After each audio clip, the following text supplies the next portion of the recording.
right, CGS, we're burning through interviews here. I've got Jeff Gemmell from Charlotte. Go Niners. How you doing, man? Go Niners, man. No, I'm happy to be here. I'm a different Niners fan, San Francisco, and I think you guys are the only team that shares the same name as them, and there's a lot of teams that share names with other teams.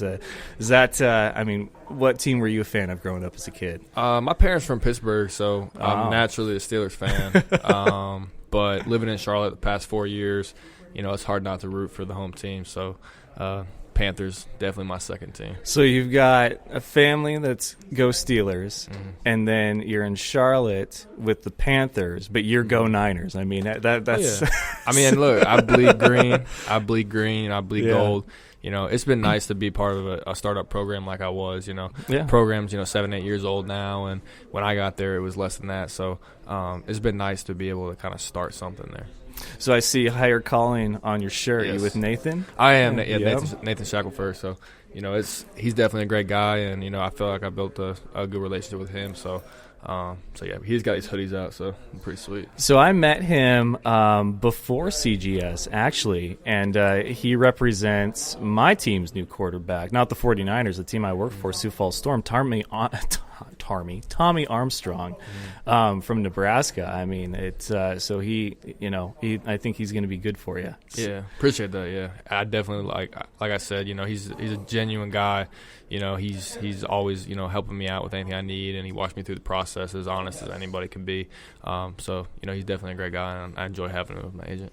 So having a guy like him as your agent, and I don't know how closely you follow the NFL or the stuff that goes on kind of off the field, but as a Niners fan, Richard Sherman's been very vocal about how he was able to bet on himself contract-wise and win, and how he saved himself X amount of dollars because of the agent. Right. And I'm reminded of when I was growing up, my mom telling me, hey, if you really want to save yourself some money, then go ahead and learn a skill trade, become a car mechanic, because that's expensive work. If you need work done on your car, then all you got to do is just basically take it to yourself and you can get that done.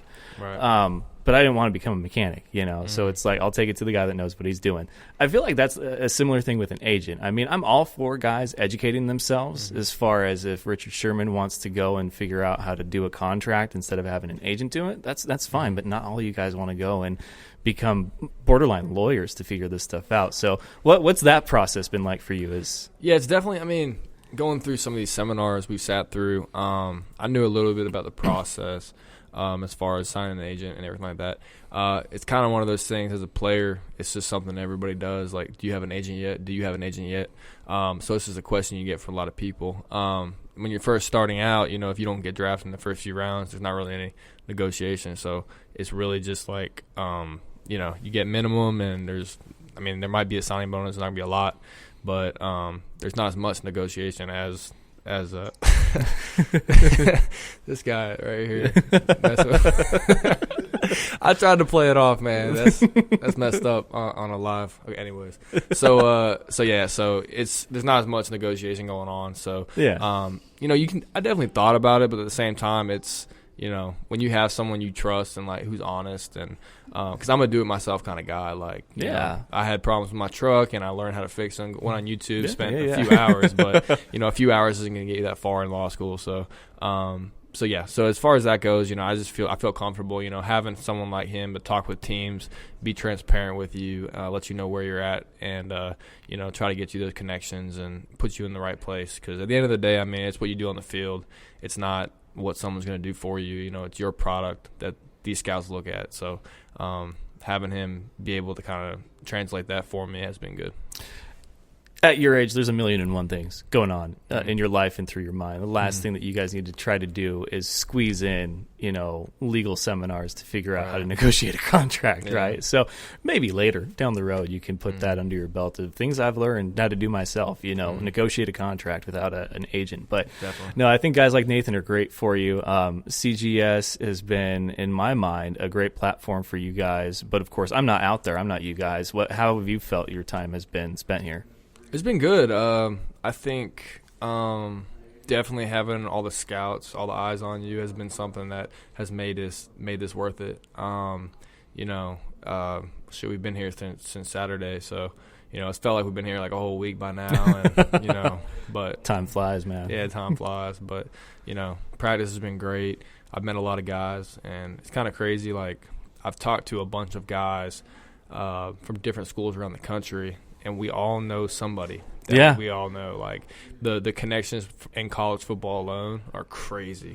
Like, you wouldn't think, like, I met somebody who was from, like, California, and they knew a coach that I had, like, because they played in the same JUCO or something like that. So, I mean, it's crazy how everyone knows somebody, so it's been nice. How would you grade your college career, looking back on it now? I think it was, my college career was interesting because I had 5 different position coaches each of my years. I had a new coach, so it was definitely interesting. I learned a lot of terminology. Football's football, But I got moved to inside linebacker my sophomore year, and I think that's a position that I was meant to play. I played D end in high school and tight end in high school, but I think I really stuck at inside linebacker. I finished my career as the all-time leading tackler, which was pretty cool. I had the opportunity to get elected by my teammates as captain 2 years in a row. So just those things, like, it makes me feel like I spent my time wisely and was able to make an impact while I was there. So you feel like you're carrying that momentum into here? I mean, because there's been a bunch of scouts out there. I mean, it's crazy how many are out there. How do you feel you've done performing in front of them? Definitely. I feel like I did good. We played in a bowl game. We played in the Bahamas Bowl on the 21st. So we kind of were nonstop up to that point. So, when you get to bowl season, it was our first year of bowl eligibility, so I wasn't used to it. I was used to December 1st hits, and you rest your body for about a month, and then you go back to it. But I've just been on ever since. So, jeez, I can't imagine. Yeah, good for you though, man. I mean, to experience a lot of stuff that guys before you didn't get to. I mean, that's something you get to look back at your career and be like, I was part of that squad, man. We were bowl eligible. We did it. That's one of the special things about being part of a program that's new is my buddy Jalen Allen too. He's here at the camp with me. We get to actually be the pioneers, the guys who did it. Like, everyone can say, oh, who went to the first bowl game? Like, oh, those guys did. Now, we didn't win, so whoever gets that will have that for the rest of their life too. But it's just nice to be able to say that. Well, he is Jeff Gemmell of the Charlotte 49ers, man. Best of luck to you. Thank you so much. Appreciate it.